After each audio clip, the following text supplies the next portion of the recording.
Saudara, selamat datang di kitab 2 Tesalonika. Nah, kenapa ada 1 Tesalonika dan ada 2 Tesalonika? Ternyata kitab 2 Tesalonika itu ditulis beberapa bulan setelah Paulus melayangkan surat 1 Tesalonika karena ada kebingungan-kebingungan dari jemaat-jemaat di Tesalonika. Nah, jadi di sini pertama tentang bagaimana Paulus memuji karakter ilahi dari gereja di Tesalonika dalam menghadapi penganiayaan. Terus ada orang yang mengira sekarang udah harinya Tuhan, karena itu Paulus harus menjelaskan mereka tentang urutan hari Tuhan, karena mereka mendengar dari pihak-pihak yang tidak bertanggung jawab. Nah, karena itu Paulus menegaskan kepada jemaat di Tesalonika untuk tetap percaya hanya kepada firman Tuhan, karena itu di week 12 ada tanggung jawab kepada firman Tuhan, di mana terakhir ada orang yang tidak mau bekerja lagi karena pikir hari Tuhan sudah datang, mereka menjadi beban masyarakat. Karena itu di uh, akhir dari surat Tesalonika ada firman yang berjudul bekerja dan berdoa. Jadi demikian kira-kira kisah dari 2 Tesalonika. Oke. Saudara, orang-orang Kristen di Tesalonika itu bersyukur kepada Tuhan atas surat Paulus yang pertama. Tetapi saudara, surat Paulus yang pertama itu tidak segera menyelesaikan semua masalah mereka. Nyatanya, penganiayaan semakin parah. Dan beberapa orang percaya mengira mereka sedang hidup di masa kesengsaraan besar, saudara. Kemudian sepucuk surat datang yang mengaku dari Paulus, tetapi bukan dari Paulus, entah dari mana, menyatakan bahwa hari-hari Tuhan telah hadir. Tak perlu dikatakan, orang percaya di Tesalonika itu bingung dan takut dengan pengajaran ini, saudara. Pengajaran sesat, saudara. Dibilang udah apokaliptik gitu loh.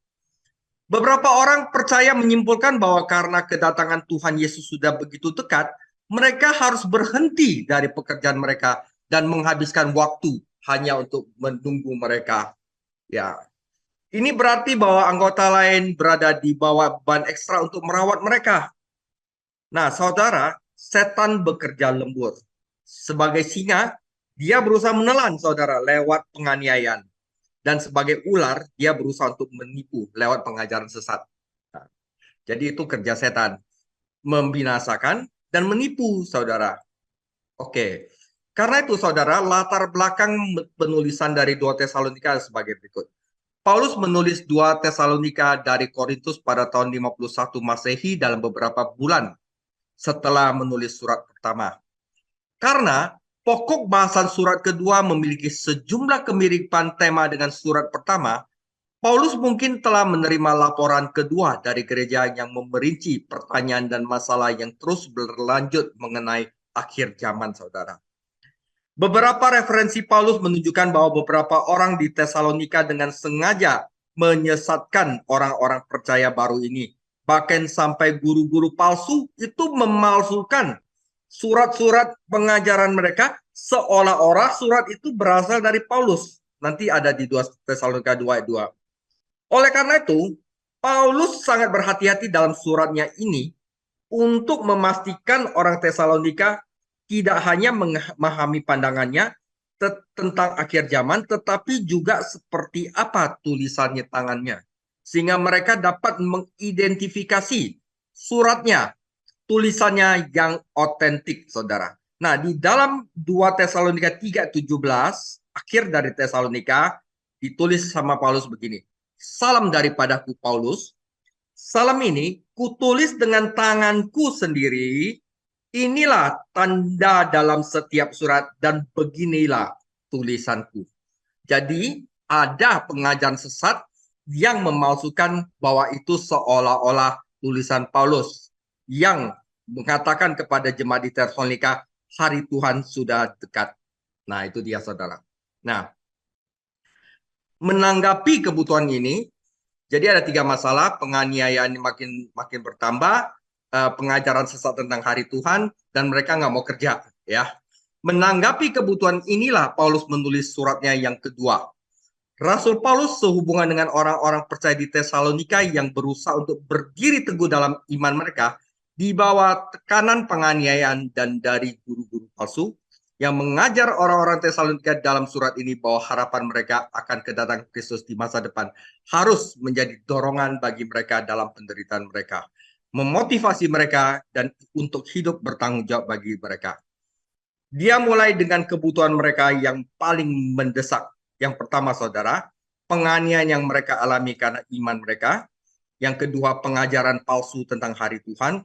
Dan yang ketiga, tentang orang yang tidak mau bekerja dengan alasan menunggu kedatangan Tuhan Yesus.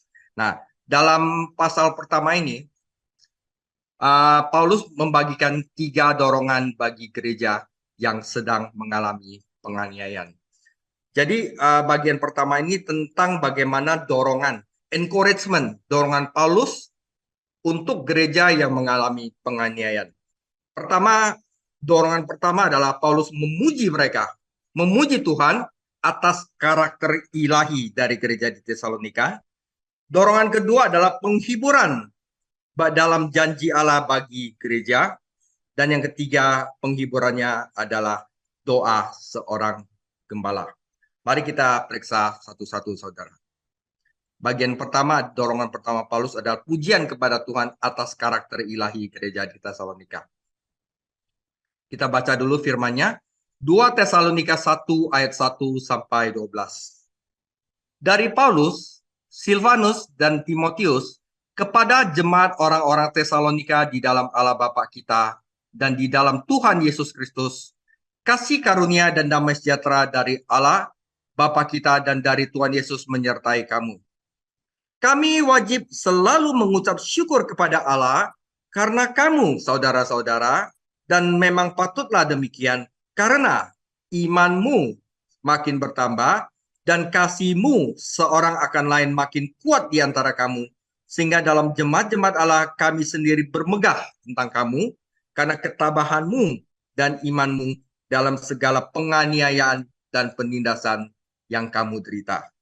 Suatu bukti tentang adilnya penghakiman Allah yang menyatakan bahwa kamu layak menjadi warga kerajaan Allah, kamu yang sekarang menderita karena kerajaan itu.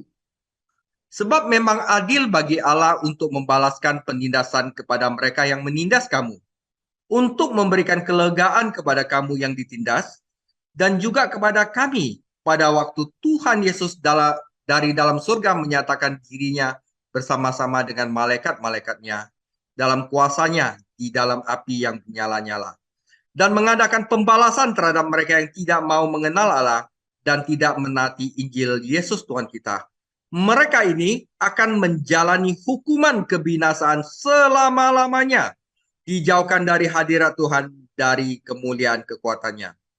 Apabila ia datang pada hari itu untuk dimuliakan di antara orang-orang kudusnya dan untuk dikagumi oleh semua orang percaya, sebab kesaksian yang kami bawa kepadamu telah kamu percayai.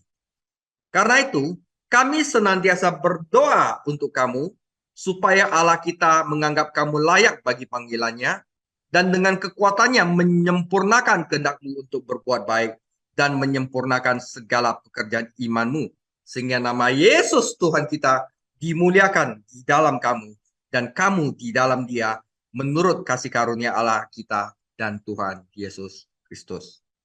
Saudara, encouragement, dorongan Paulus untuk gereja yang mengalami penderitaan penganiayaan yang lebih berat lagi adalah dia memuji Tuhan atas karakter ilahi gereja.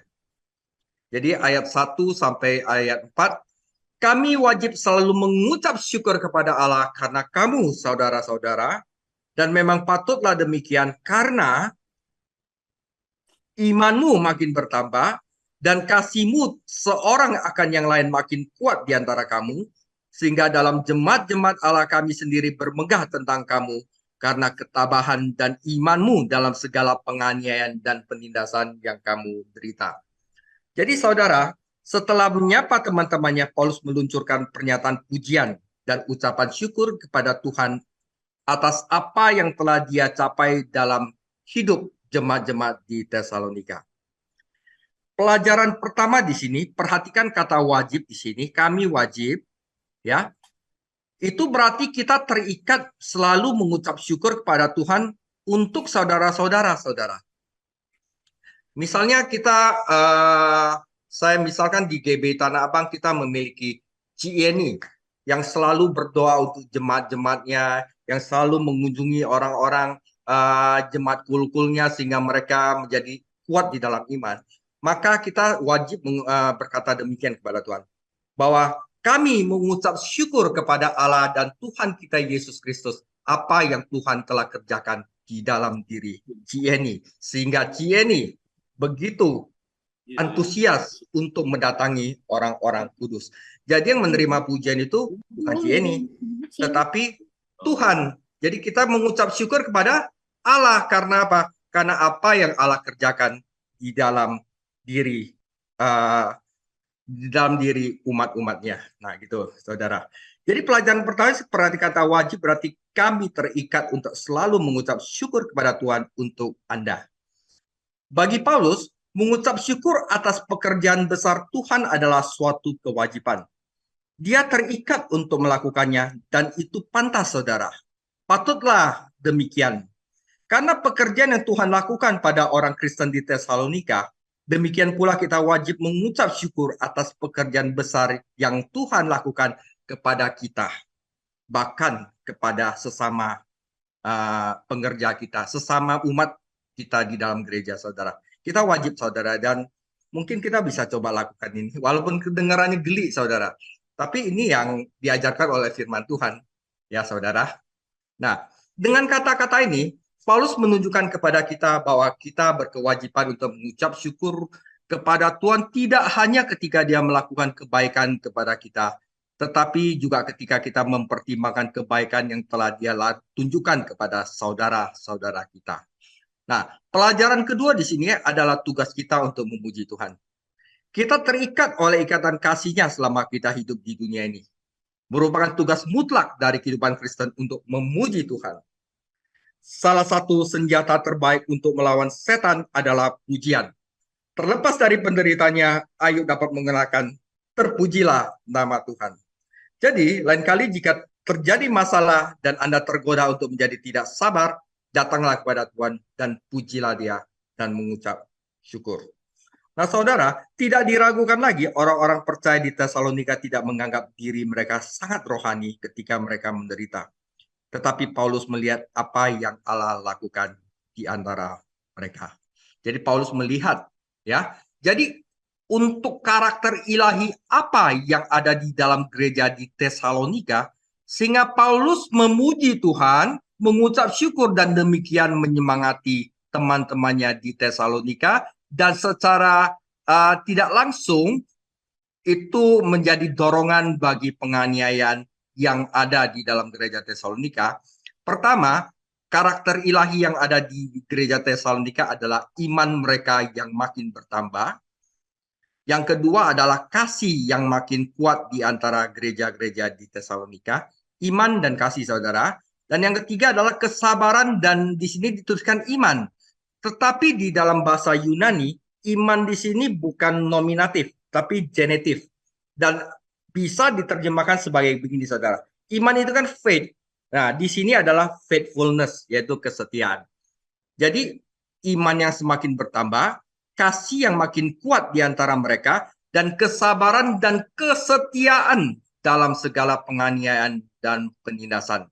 Jadi ini tiga yang menjadi karakter ilahi di gereja di Tesalonika.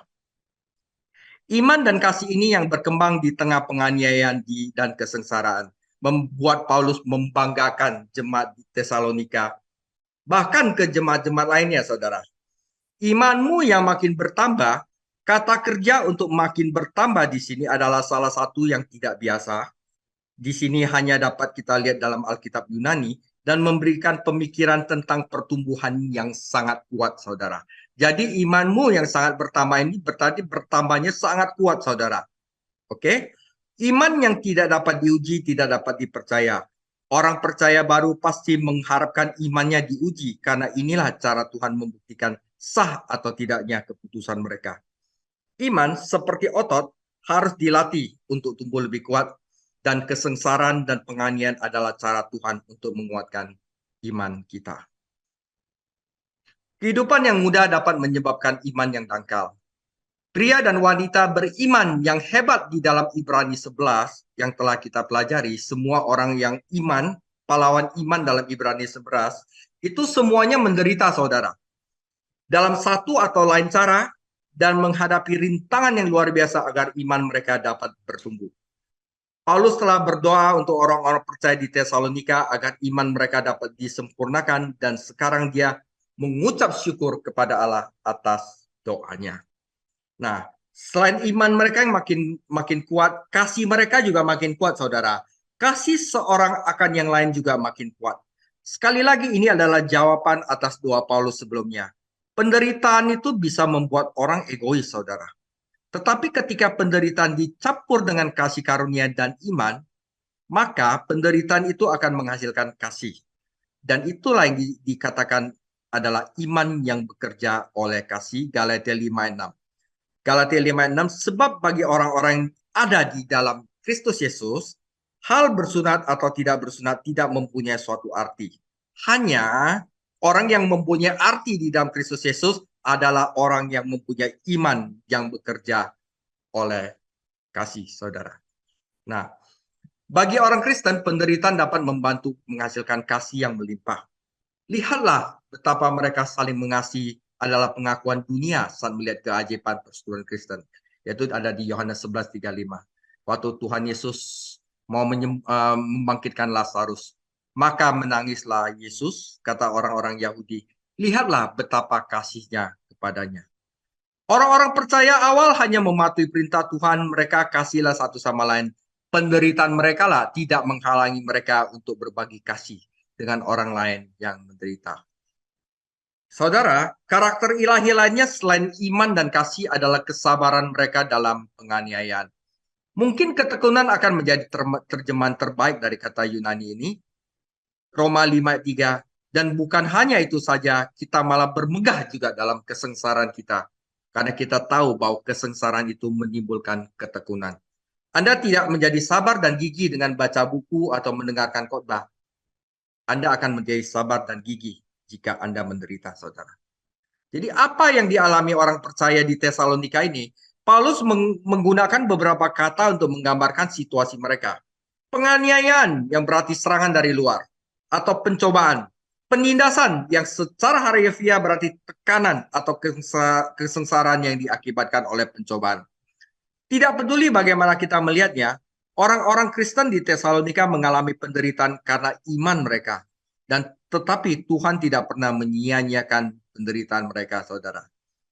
Nah, di sini kita harus tahu bahwa pencobaan itu menguntungkan kita, bukan melawan kita. Ada di Yakobus 1 ayat 1-5. Jika kita mempercayai Tuhan dan berserah kepadanya, maka pencobaan akan menghasilkan ketekunan dan kedewasaan dalam hidup kita. Jika kita memberontak dan melawan keadaan kita, maka kita tetap aja akan tidak dewasa dan menjadi tidak sabar. Tuhan mengizinkan pencobaan agar dia dapat membangun karakter ke dalam hidup kita. Dia bisa menumbuhkan jamur dalam semalam, tetapi butuh waktu bertahun-tahun dan banyak badai untuk membangun pohon beringin yang besar, saudara. Kesaksian mereka juga membantu orang lain.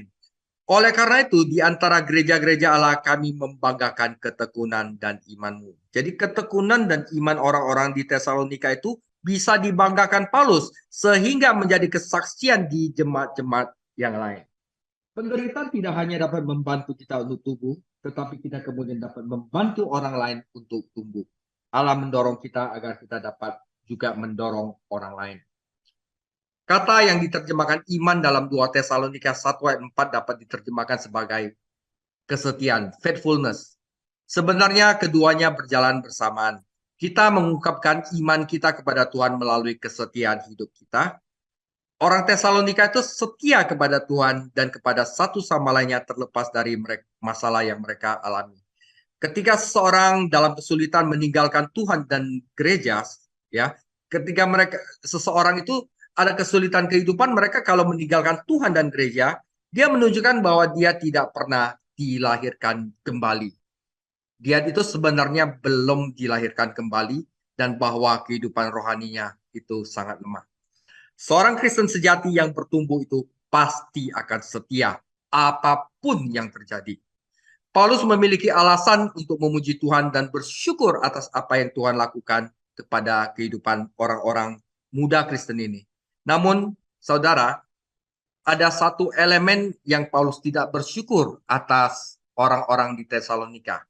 Namun, apakah Anda memperhatikan bahwa ada satu elemen yang hilang? Ada iman, ada kasih, tetapi kenapa Paulus tidak memuji mereka atas pengharapan mereka? Pengharapan mereka hilang, saudara. Iman, pengharapan, kasih merupakan bukti orang-orang percaya sejak awal, tetapi Paulus mengucap syukur hanya untuk iman dan kasih mereka. Mengapa? Rupanya mereka bingung, saudara. Mereka terombang-ambing dengan pengharapan mereka. Karena itu, ini membawa kita kepada dorongan kedua, yaitu penghiburan dalam janji-janji Allah, saudara. Kita masuk ke dorongan kedua, penghiburan dalam janji Allah. Nah, kita bacakan pelan-pelan ayat 5 sampai ayat 10. Suatu bukti tentang adilnya penghakiman Allah yang menyatakan bahwa kamu layak menjadi warga kerajaan Allah dan kamu yang sekarang menderita karena kerajaan itu. Sebab memang adil bagi Allah untuk membalaskan penindasan kepada mereka yang menindas kamu dan untuk memberikan kelegaan kepada kamu yang ditindas. Dan juga kepada kami pada waktu Tuhan Yesus dari dalam surga menyatakan dirinya bersama-sama dengan malaikat-malaikatnya dalam kuasanya di dalam api yang bernyala-nyala dan mengadakan pembalasan terhadap mereka yang tidak mau mengenal Allah dan tidak menaati Injil Yesus Tuhan kita. Mereka ini akan menjalani hukuman kebinasaan selama-lamanya, dijauhkan dari hadirat Tuhan dan dari kemuliaan kekuatannya apabila ia datang pada hari itu untuk dimuliakan di antara orang-orang kudusnya dan untuk dikagumi oleh semua orang yang percaya, sebab kesaksian yang kami bawa kepadamu telah kamu percayai. Saudara, tidak peduli betapa sulitnya keadaan mereka saat ini, orang percaya di Tesalonika memiliki masa depan yang aman dan gemilang. Nyatanya, penderitaan mereka adalah bukti, tanda yang nyata bahwa Allah itu benar, mengerjakan rencana besar bagi mereka, dan kita cenderung berpikir bahwa penderitaan membuktikan bahwa Tuhan tidak peduli. Padahal justru sebaliknya. Selanjutnya, cara kita bertindak pada saat pencobaan membuktikan kepada orang lain bahwa Tuhan sedang bekerja, saudara. Ya, 3 pengalaman terlibat dari janji-janji Allah bagi umatnya. Pertama, saudara, orang yang menderita bagi Allah di saat penganiayaan, pertama mereka akan mendapatkan upah, ayat 5. Nah, upahnya apa? Upahnya bahwa kamu akan dianggap layak untuk kerajaan Allah yang karenanya kamu menderita.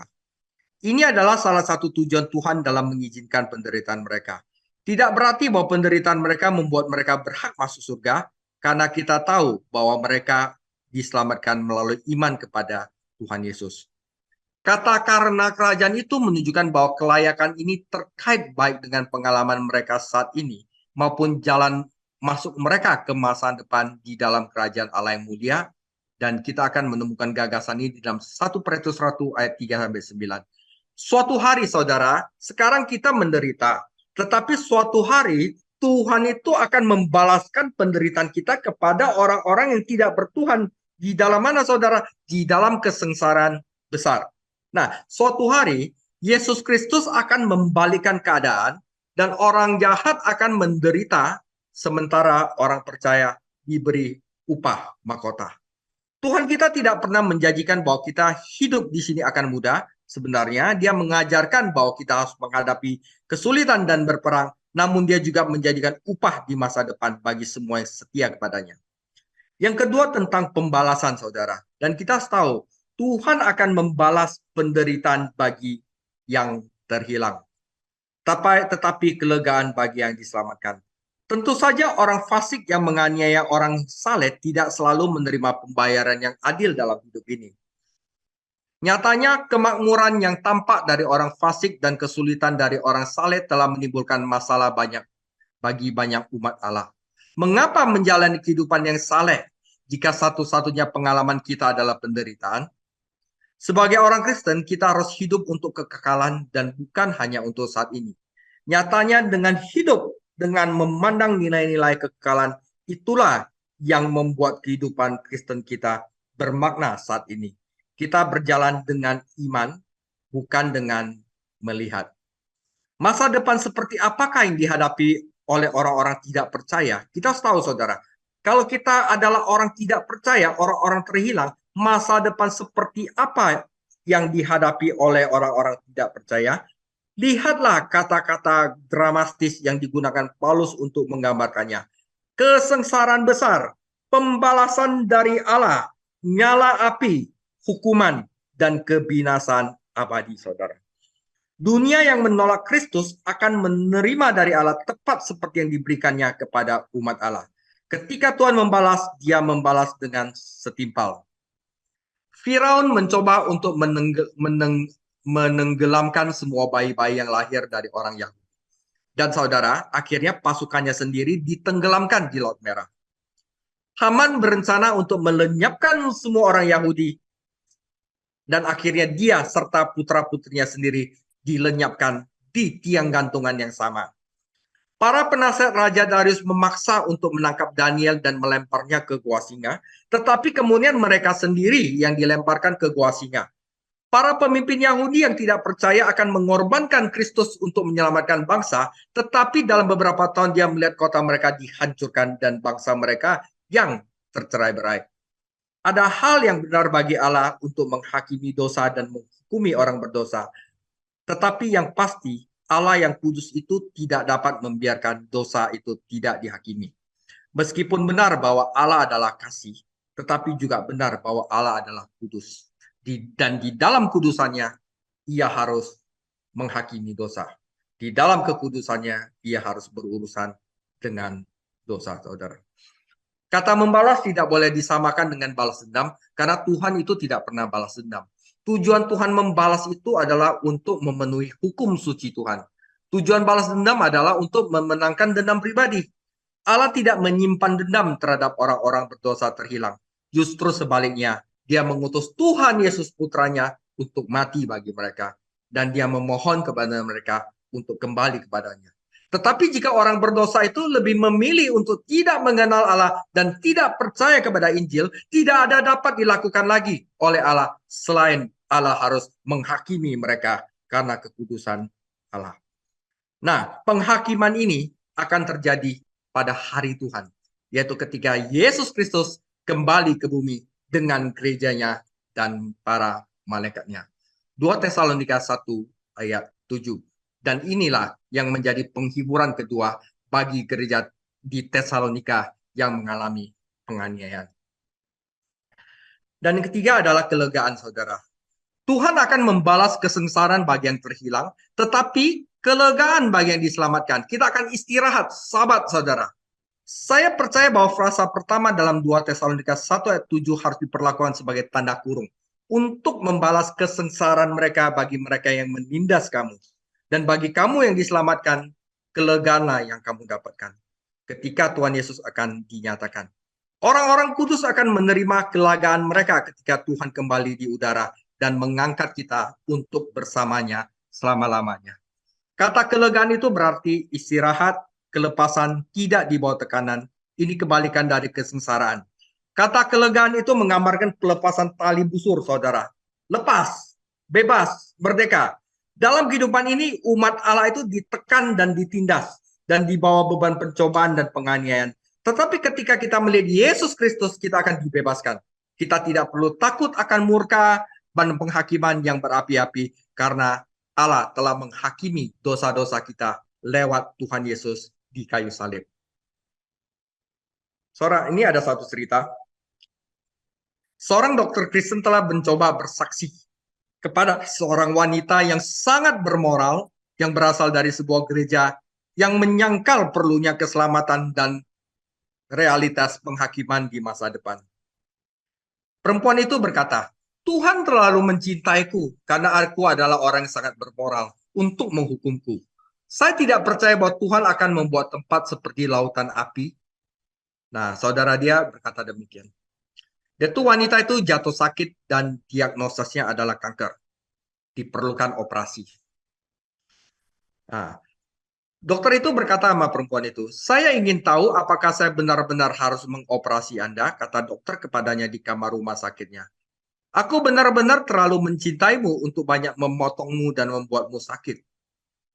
Perempuan itu kata, "Dokter, jika Anda benar-benar mencintai saya, maka Anda akan melakukan segala kemungkinan untuk menyelamatkan saya. Bagaimana Anda bisa membiarkan benda mengerikan ini tetap ada di tubuh saya?" Nah, saat itulah dokter ini menginjil. Maka mudah bagi dokter itu untuk menjelaskan bahwa apa itu kanker bagi tubuh, dosa bagi dunia. Keduanya harus ditangani secara radikal dan tuntas.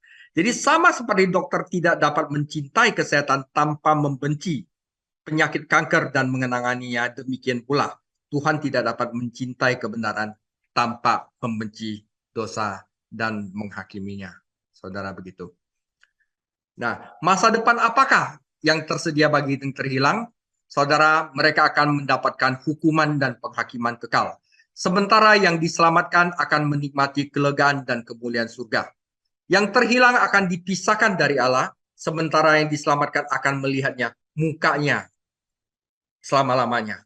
Beberapa pemuja telah mencoba untuk mencairkan arti dari kehancuran abadi dengan mengatakan bahwa itu berarti penderitaan sementara atau pemusnahan total. Tetapi kedua gagasan itu salah. Ungkapan ini berarti adalah penghakiman yang kekal. Jadi bukan penderitaan sementara, juga tidak dimusnahkan total, tetapi dihukum untuk selama-lamanya. Jadi tidak peduli bagaimana orang memutarbalikannya atau menghindarinya. Nah, Paulus menyemangati teman-temannya dengan pujian, kedua dengan penghiburan dalam janji Allah, dan dia akan mendorongi teman-temannya. Yang ketiga adalah doa seorang gembala, saudara. Dorongan ketiga adalah doa seorang gembala untuk gereja yang teraniaya. Karena itu, kami senantiasa berdoa juga untuk kamu supaya Allah kita menganggap kamu layak bagi panggilannya dan dengan segala kekuatannya menyempurnakan kehendakmu untuk berbuat baik dan menyempurnakan segala pekerjaan imanmu. Sehingga nama Yesus Tuhan kita dimuliakan di dalam kamu dan kamu di dalam dia menurut kasih karunia Allah kita dan Tuhan Yesus Kristus. Jadi terakhir, untuk menyemangati petobatnya, Paulus berdoa untuk petobatnya dan kata karena itu di sini dalam 2 Tesalonika 1:11 berarti dan karena semua yang baru saja kukatakan bahwa orang yang tidak beriman itu akan mendapatkan penghakiman dan kita mendapatkan kelegaan, inilah yang menjadi dorongan kamu untuk tetap menjadi layak bagi panggilannya, untuk tetap berbuat baik dan bersaksi, yaitu menyempurnakan pekerjaan imanmu. Nah, prospek kemuliaan di masa depan itu harus memotivasi Rasul berdoa untuk orang-orang kudus. Kita tidak boleh mengabaikan tanggung jawab doa ini oleh karena harapan masa depan. Sebaliknya, harapan masa depan harus mendorong kita untuk tetap melakukan apa yang Tuhan perintahkan kepada kita saat ini. Ya, apa? Ada 3 keprihatinan dalam doa Paulus. Yang pertama adalah kelayakan mereka. Jadi dalam 2 Tesalonika 1 ayat 5 Paulus telah menyatakan bahwa dia ingin mereka layak untuk kerajaan ketika mereka memasuki kemuliaan di masa depan. Tetapi di sini dia menekankan situasi mereka saat ini. Panggilan Allah dalam kasih karunia dan kasih, dan Paulus berhasrat agar mereka memenuhi panggilan itu. Ujian tidak membuat seseorang, mereka mengungkapkan terbuat dari apa itu seseorang. Ketika iman kita diuji, itu akan mengungkapkan kita terbuat dari apa. Itu mengungkapkan nilai kita. Allah pasti mengetahui hati kita, bahkan kita sebelum kita dicobai. Tapi kita tidak mengetahui hati kita sendiri. Dan orang lain tidak tahu betapa berharganya kita. Kita perlu berdoa agar Tuhan membangun nilai kita dan menjadikan kita orang Kristen yang lebih berharga karena pencobaan yang telah kita alami. Kedua adalah perjalanan rohani mereka yang didoakan Paulus, bahwa dengan kekuatannya dia dapat memenuhi setiap tujuan baik dan setiap tindakan yang dipromosikan oleh iman Anda. Karakter harus mengarah pada perilaku. Paulus berdoa agar mereka memiliki tekad yang teguh, diberdayakan oleh Allah, dan melakukan apa yang dia ingin mereka lakukan. Kepatuhan dan pelayanan tidak muncul dari bakat dan upaya manusia, tetapi dari kuasa Allah sebagaimana kita percaya kepadanya. Paulus menghubungkan iman dengan kasih dan ketekunan, dan di sini ada menghubungkan dengan kekuatan. Jika kita percaya kepada Tuhan Yesus, kita akan menerima kuasanya di dalam hidup kita. Kita tidak bisa menang dalam kesengsaraan jika kita hanya percaya diri sendiri kita sendiri, tapi kita bisa menang dengan percaya kepadanya. Kesaksian mereka yang ketiga, Paulus berdoa agar kesaksian mereka, Yesus Kristus akan dimuliakan di dalam orang-orang kudusnya ketika mereka kembali bersamanya, tetapi dia juga harus dimuliakan dalam hidup kita hari ini. Orang yang tidak percaya menghujat namanya, tetapi orang percaya memberkati namanya dan berusaha untuk memuliakan nama itu. Hal yang menakjubkan adalah bahwa orang-orang percaya yang memuliakan Kristus juga akan dimuliakan di dalam Kristus. Dimuliakan di dalam kamu dan kamu di dalam dia. Dan bagaimana ini dilakukan? Menurut kasih karunia Allah kita dan Tuhan Yesus Kristus. Itu menutup pembahasan kita hari itu. Jadi penutup, kasih karunia dan kemuliaan berjalan beriringan. Begitu juga saudara, penderitaan dan kemuliaan itu berjalan beriringan. Jadi kalau kita ada kasih karunia Allah, kita pasti dimuliakan. Tetapi untuk dimuliakan kita pasti ada penderitaan. Berarti ini 3 biji itu adalah satu paket. Ada kasih karunia, pasti ada kemuliaan, pasti ada penderitaan. Nah, saat kita menerima kasih karunia-Nya, kita akan mengungkapkan kemuliaannya. 1 Petrus 5 ayat 10, dan Allah sumber segala kasih karunia yang telah memanggil kamu dalam Kristus Yesus kepada kemuliaan yang kekal, akan melengkapi, meneguhkan, menguatkan, dan mengokohkan kamu sesudah kamu menderita seketika lamanya. Jadi saudara ingat baik-baik, kasih karunia, kemuliaan, dan penderitaan itu satu paket, saudara. Firmannya di 1 Petrus 5 ayat 10, ini boleh kita hafal. Yesaya 48 ayat 22, tidak ada damai sejahtera bagi orang-orang fasik, firman Tuhan. Tidak ada kelegaan bagi orang terhilang, tetapi ada kelegaan bagi mereka yang percaya kepada Kristus dan berusaha untuk hidup untuk kemuliaannya. Bagi orang Kristen, yang terbaik itu belum datang. Yang terbaik itu masih akan datang. Dan kita tahu bahwa Roma 8 ayat 18, sebab aku yakin bahwa penderitaan zaman sekarang ini tidak dapat dibandingkan dengan kemuliaan yang akan dinyatakan kepada kita. Demikian firman untuk bagaimana dorongan Paulus kepada gereja yang teraniaya. Tuhan Yesus memberkati. Oke. Minggu depan kita akan bahas tentang urutan hari Tuhan.